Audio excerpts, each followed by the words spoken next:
الحمد لله نحمده ونستعينه ونستغفره ونعوذ بالله من شرور أنفسنا ومن سيئات أعمالنا من يهده الله فلا مضل له ومن يضلله فلا هادي له وأشهد أن لا إله إلا الله وحده لا شريك له ولا ضد له ولا ند له ولا كفو له ولا مثل له ولا مثيل له ولا مثال له وأشهد أن محمدا عبده ورسوله أرسله بالحق بشيرا ونذيرا.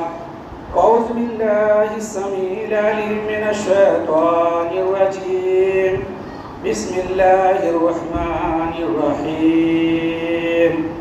يا أيها الناس اتقوا ربكم الذي خلقكم من نفس واحدة وخلق منها زوجها وبث منهما رجالا كثيرا ونساء واتقوا الله الذي تساءلون به والأرحام إن الله كان عليكم رقيبا.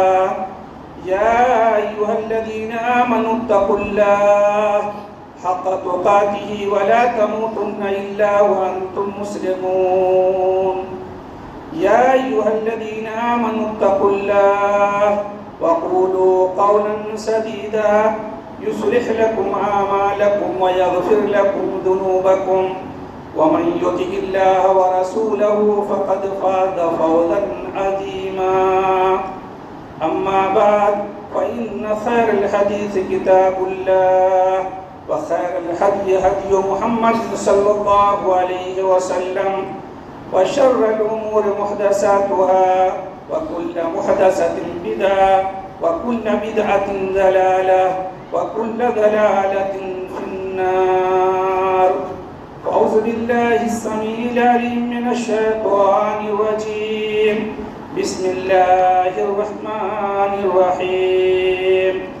قاف والقرآن المجيد بل عجبوا أن جاءهم منذر منهم فقال الكافرون هذا شيء عجيب أإذا متنا وكنا ترابا ذلك رجع بعيد قد علمنا ما تنقص الأرض منهم وعندنا كتاب حفيظ بل كذبوا بالحق لما جاءهم فهم في أمر مريج أفلم ينظروا إلى السماء فوقهم كيف بنيناها وزيناها وما لها من فروج والأرض مددناها وألقينا فيها رواسي وأنبتنا فيها من كل زوج بهيج تبصرة وذكرى لكل عبد منيب ونزلنا من السماء ماء مباركا وأنبتنا به جنات وحب الحصيد والنخل باسقات لها طلع نضيد رزقا للعباد وحيينا به بلدة ميتا كذلك الخروج كذبت قبلهم قوم نوح وأصحاب الرس وثمود وعاد وفرعون وإخوان لوط وأصحاب الأيكة وقوم تبع كل كذب الرسل فحق وعيد أفعينا بالخلق الأول بل هم في لبس من خلق جديد. وقال الله تعالى في موضع آخر بسم الله الرحمن الرحيم. شهر رمضان الذي أنزل فيه القرآن هدى للناس وبينات من الهدى والفرقان. رب اشرح لي صدري ويسر لي أمري واحلل عقدة من لساني يفقهوا قولي. سبحانك لا علم لنا إلا ما علمتنا إنك أنت العليم الحكيم. اللهم رب زدني علما وارزقني فهما. برادران اسلام و معزز حاضرین جمعہ، ملی بھائیوں و دیگر ہم عصر نوجوان ساتھیوں، اللہ وحدہ لا شریک کا بے انتہا شکر و احسان ہے. اس پاک پروردگار عالم کا بے حد و حساب انعام و اکرام ہے جو اپنی ذات، اپنی صفات، اپنے اختیارات اور اپنی عبادت میں وحدہ لا شریک ہے، جس کے سوا کوئی دوسرا مشکل کشا، حاجت روا اور معبود حقیقی نہیں ہے۔ اسی کی واحد ذات ایک ایسی ہے جو ہر قسم کے عیوب و نقائص سے مبرہ اور منزہ ہے۔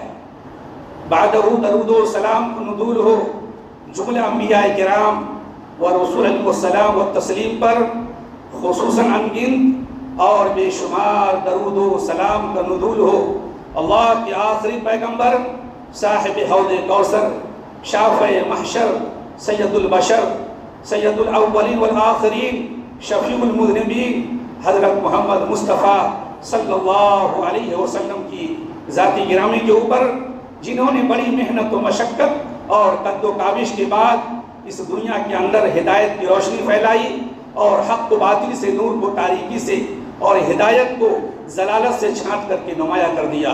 اللہم صلی وسلم وبارک علیہ۔ حضرات گرامی، بڑی خوشی، سعادت مندی کی بات ہے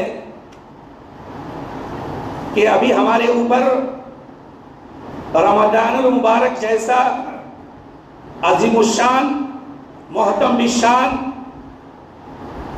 بابرکت مہینہ سایہ فگن ہے۔ اس بات پر رب العالمین کا جتنا شکریہ ادا کیا جائے کم ہوگا کہ اللہ تبارک و تعالیٰ نے ہم لوگوں کو ایک مرتبہ پھر مزید رمضان المبارک جیسے مہینے سے سرفراز فرمایا ہے۔ اس مہینے کی بہت ساری خصوصیات ہیں۔ قرآن کی آیتوں سے پتہ چلتا ہے کہ رمضان کے پورے ایک مہینے کا روزہ فرض ہے، اور حدیث سے بھی اس کا ثبوت ملتا ہے۔ قرآن سے ثابت ہوا کہ یا ایھا الذین آمنوا کتب علیکم الصیام کما کتب علی الذین من قبلکم لعلکم تتقون۔ روزہ فرض ہے، روزہ واجب ہے، اور حدیث سے بھی پتہ چلتا ہے۔ میرے بھائیوں، یہ واحد ایک ایسی عبادت ہے جملہ عبادتوں میں جس کے بارے میں اللہ تبارک و تعالیٰ نے بیان فرمایا کہ یہ عبادت بندہ میرے لیے رکھتا ہے، الا الصوم وانا اجزی بہ۔ بقیہ کسی عبادتوں کے بارے میں اللہ تبارک و تعالیٰ نے نہیں عرض کیا، نہیں بیان فرمایا۔ نمازی بہت بڑی عبادت ہے، زکوٰۃ بھی بڑی عبادت ہے، اور حج کتنی بڑی مہنگی اور بڑی عبادت ہے، لیکن کسی عبادت کے بارے میں اللہ تبارک و تعالیٰ نے نہیں کہا کہ وہ عبادت میرے لیے ہے، اس کا صلہ اور بدلہ میں خود دوں گا۔ لیکن روزہ کے بارے میں اللہ تبارک و تعالیٰ نے ارشاد فرمایا ہے الا الصوم، سوائے روزہ کے کہ وہ بندہ میرے لیے رکھتا ہے، اس کا صلہ اور بدلہ میں دوں گا۔ بادشاہوں کا بادشاہ وہ رب العالمین ہے۔ بادشاہ اپنے حساب سے کسی کو بدلہ دیتا ہے، بہت قیمتی بدلہ دیتا ہے۔ اللہ تبارک و تعالیٰ بھی اپنی شان کے اعتبار سے روزہ دار کو ضرور بدلہ عنایت فرمائے گا۔ میرے بھائیوں، قرآن سے ثابت ہے کہ جہنم کے 7 دروازے ہیں، وَلَهَا 7 أَبْوَابٍ۔ یہ قرآن سے ثابت ہے کہ جہنم کے 7 دروازے ہیں، اور حدیث سے ثابت یہ ہے کہ جنت کے 8 دروازے ہیں، یہ حدیث سے ثابت ہے۔ وَلَهَا 8 أَبْوَابٍ، یہ حدیث سے ثابت ہے۔ جہنم کے 7 دروازے اور جنت کے 8 دروازے دونوں کا برابر ہونا چاہیے، 7 دروازہ ہونا چاہیے، لیکن اللہ تبارک و تعالیٰ نے جنت کے اندر ایک اسپیشل دروازہ تیار کیا ہے روزہ دار کے لیے کہ اللہ تبارک و تعالیٰ قیامت کے دن وہ روزہ دار سے پوچھے گا این الصائمون، روزہ دار کہاں ہیں؟ ادھر آ جائیے، آپ لوگ کھڑے ہو جائیے، آپ کا استقبال ہے۔ اور اس دروازے سے صرف اور صرف روزہ دار ہی داخل ہوں گے، لا يدخلہ الا الصائمون۔ اس دروازے سے، اس گیٹ سے صرف اور صرف روزہ دار کی انٹری ہوگی، اس کا داخلہ ہوگا، بقیہ کسی کا داخلہ اس دروازے سے نہیں کیا جائے گا۔ میرے بھائیوں، قرآن کے اندر اللہ تبارک و تعالیٰ نے ارشاد فرمایا کہ شہر رمضان الذی انزل فیہ القرآن،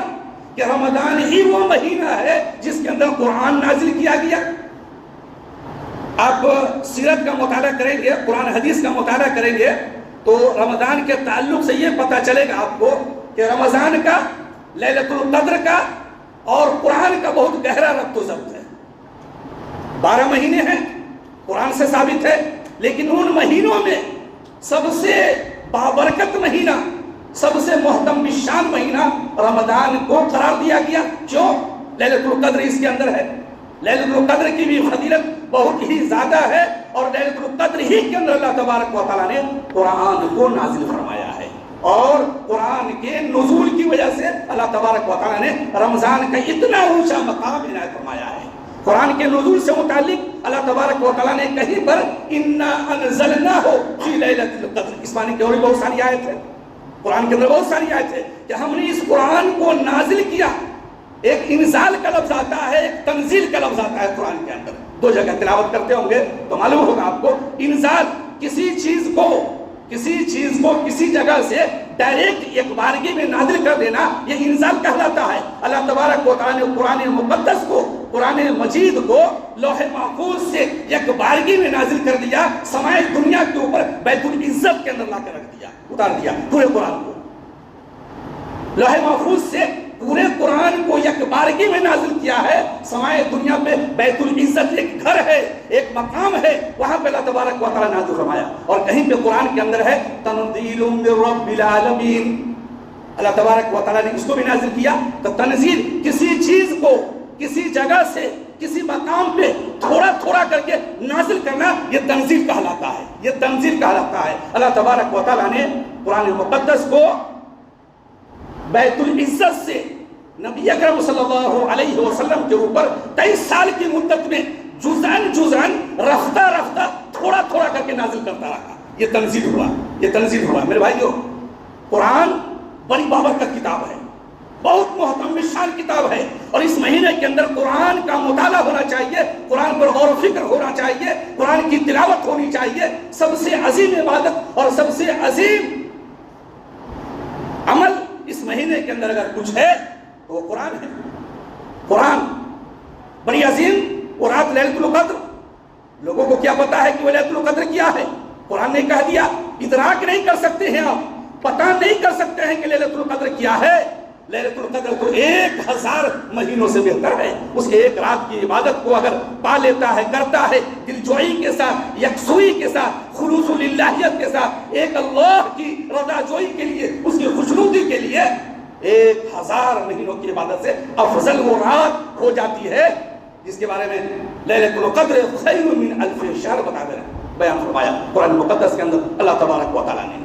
میرے بھائیوں، قرآن کی تین صفت اس آیت کے اندر بتائی گئی ہے، سورہ بقرہ کے اندر ہے۔ رمضان کے روزے کا ذکر سورہ بقرہ کے اندر آیا ہے کہ قرآن کی فرضیت، قرآن سے روزے کی فرضیت کا ثبوت ملتا ہے، اور قرآن کے روزے کا مقصد سب کو معلوم ہے، لیکن اس مقصد کو سمجھنے کی ضرورت ہے کہ لعلکم تتقون، ایک مقصد یہ، اور دوسرا مقصد بتایا ہے قرآن نے وَلَتُكَبِّرُوا اللَّهَ عَلَى مَا هَدَاكُمْ، متقی بن جائیے۔ اب تقویٰ مین تقویٰ ہے، روح ہے، یہ روح تقویٰ آپ کی زندگی کے اندر تقویٰ آنا چاہیے۔ ایک روزہ سے لے کے 30 روزہ تک فرض کیا گیا ہے، 11 مہینے کے اندر آپ جو ہے نماز کی ایسی عادت پڑ جائے، آپ کو روزہ رکھنے کی عادت پڑ جائے، قرآن کی تلاوت کرنے کی عادت پڑ جائے، ذکر و اذکار کرنے کی عادت پڑ جائے، سنن و نوافل کا اہتمام کرنے کی عادت پڑ جائے، کہ 11 مہینے کے اندر یہ عادت برقرار رہے۔ 11 مہینے کے اندر بھی پورے رمضان تو روزہ ہی رکھنا ہے، نماز پڑھنی ہے، تراویح کی نماز پڑھنی ہے، قرآن کی تلاوت کرنی ہے۔ جتنا زیادہ آپ تلاوت کر سکیے اتنا زیادہ بہتر مقام اور اعلیٰ مقام ایسے لوگوں کے لیے۔ 1 2 3 بار قرآن ختم کیجیے، کثرت سے پڑھیے۔ قرآن سننے اور سنانے کا مہینہ ہے۔ شہر رمضان الذی انزل فیہ القرآن ھدی للناس وبینات من الھدی والفرقان، 3 صفت، ھدی للناس وبینات من الھدی والفرقان، ہدایت ہے لوگوں کے لیے، تمام لوگوں کے لیے سرچشمہ رشد و ہدایت ہے قرآن مقدس، اور لوگوں کے لیے صراط مستقیم کے لیے، صراط مستقیم پر گامزن کے لیے بہترین واضح دلائل ہے اس کے اندر موجود۔ وبینات من الھدی، ہدایت کے لیے بہترین دلائل موجود ہے، اور حق و باطل کے درمیان فرق کر دینے والی کتاب ہے قرآن مقدس۔ اتنی عظیم کتاب، اتنی بابرکت کتاب حضرت انسان پہ اور نبی اکرم صلی اللہ علیہ وسلم کے اوپر نازل کیا گیا۔ اس کی تاثیر آپ دیکھیں گے۔ قرآن نے کہا کہ لو انزلنا هذا القرآن على جبل لرأيته خاشعا متصدعا من خشیۃ اللہ. اللہ اکبر. اگر اس قرآن کو ہم کسی پہاڑ کے اوپر اگر نازل کرتے تو پہاڑ جو ہے قرآن کی تاثیر کی وجہ سے وہ پہاڑ پھٹ جاتا, ریزہ ریزہ ہو جاتا. اللہ اکبر. ایسی تاثیر ہے اس قرآن کی, اتنی بڑی اور عظمت والی تاثیر ہے. اس قرآن کو کسی پہاڑ کے اوپر نازل کرتا اللہ تبارک و تعالیٰ تو پہاڑ پھٹ جاتا, ریزہ ریزہ پاش پاش ہو جاتا. لیکن اللہ تبارک و تعالیٰ نے اللہ کے ڈر سے خشیت متصدعا من خشیۃ اللہ, اللہ کی خشیت سے, اللہ کے ڈر سے وہ پہاڑ ریزہ ریزہ اتنا مضبوط بلند و بالا پہاڑ ہوتا ہے. لیکن وہ اس کی حالت یہ ہوتی میرے بھائیوں, قرآن اس مہینے کے اندر اللہ تبارک و تعالیٰ نے نازل فرمایا. کیوں؟ تاکہ ہمارا اور آپ کا رشتہ اس سے مضبوط ہو جائے. قرآن روح ہے,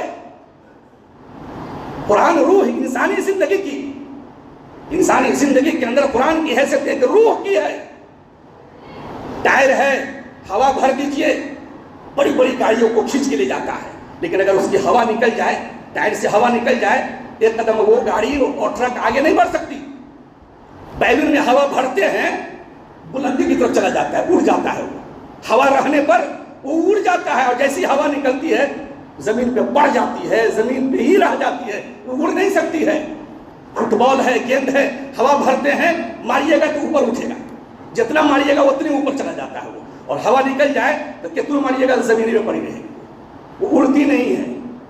تو قرآن کی حیثیت اسی روح کی ہے, اسی ہوا کی ہے. اگر ہماری اور آپ کی زندگی کے اندر قرآن ہے, قرآن کے اعمال ہے, قرآنی احکامات پہ ہمارا اگر عمل ہے تو وہ زندہ قوم کی مثال ہے. زندہ قوم. قرآن انسانی زندگی کے اندر عروج و زوال کی میزان ہے, میزان ہے. اس پر تولا جاتا ہے. کیا چیز کو تولا جاتا ہے؟ انسان کی عزت اور ذلت کا پیمانہ قرآن ہے. اللہ ایک حدیث کے اندر نبی اکرم صلی اللہ علیہ وسلم نے ارشاد فرمایا, ان اللہ یرفع بہذا الکتاب اقواما ویضع بہ آخرین. مسلم شریف کی روایت ہے کہ اللہ تبارک و تعالیٰ اس قرآن کی وجہ سے بہت ساری قوموں کو بلند مقام پہ پہنچا دیتا ہے, اونچا اٹھا دیتا ہے, اس کا درجہ بلند کر دیتا ہے. اس قرآن سے رشتہ جوڑنے کی وجہ سے, اس قرآنی احکامات کے اوپر عمل کرنے کی وجہ سے اس کے مقام کو بلند و بالا کر دیتا ہے, اور بہت ساری قوموں کو ذلیل کر دیتا ہے, پستی میں دھکیل دیتا ہے. قرآن کے بارے میں اللہ تبارک و تعالیٰ نے کیا کہا کہ ہم نے قرآن کو نازل کیا ہے. تو قرآن کہاں سے نازل ہوا؟ اوپر سے نازل ہوا ہے, اوپر سے. اِنَّا أَنزَلْنَاهُ, ہم نے اس کو نازل کیا ہے. تو قرآن کا ایک حصہ, اوپر والا حصہ اللہ کے ہاتھ میں ہے, اور دوسرا نیچے والا حصہ بندے آپ کے ہاتھ میں ہے, آپ کے ہاتھ میں ہے. وہاں سے نازل ہوا ہے, یہاں آیا ہے, ایک حصہ آپ پکڑ لیجئے, اوپر والا حصہ اللہ تبارک و تعالیٰ کے ہاتھ میں ہے. جب تک کہ اس کو مضبوطی سے تھامے رہیے گا, اوپر چلے جائیے گا, کیونکہ اوپر سے آیا ہے نا, قرآن اوپر سے آیا ہے, اوپر چلے جائیے گا. اور جیسے ہی قرآن کو اگر آپ چھوڑتے ہیں تو وہی ذلیل ہو جائیے گا. وہ معزز تھے زمانے میں مسلمان ہو کر, اور آج ہم خار ہوئے تاریخ قرآن ہو کر. اوپر جائیے گا, اگر مضبوطی سے پکڑے رہیے گا تو قرآن کو. قرآن نازل ہوا اس مہینے کے اندر, رمضان کی جتنی فضیلت ہے, جتنی برکتیں ہیں, جتنی رحمتیں ہیں, لیلۃ القدر کی جتنی فضیلت ہے, اللہ تبارک و تعالیٰ نے سبوں کا کریڈٹ جو ہے قرآن کو جاتا ہے. کیونکہ قرآن کو اللہ تبارک و تعالیٰ نے شہر مبارک بنایا. اس کو کیوں؟ تو قرآن کو نازل فرمایا. اللہ تبارک و تعالیٰ نے اس مہینے کے اندر قرآن کو نازل فرمایا ہے. قرآن کو ایک مقام پہ اللہ تبارک و تعالیٰ نے روح قرار دیا. جو میں نے بتایا ابھی ہوا کی مثال دے کر کے, قرآن کو روح قرار دیا. وَكَذَلِكَ أَوْحَيْنَا إِلَيْكَ رُوحًا مِّنْ أَمْرِنَا. اے نبی پاک صلی اللہ علیہ وسلم, ہم نے آپ کی طرف جو ہے روح کو نازل کیا ہے. روح اگر ختم ہے تو کیا کرتا ہے انسان؟ تو ہم لوگ کو دفنایا جاتا ہے, تو غیر لوگ کو جلا دیا جاتا ہے, تو جلا دیتے ہیں. تو روح نہیں ہے تو کیا کرے گا؟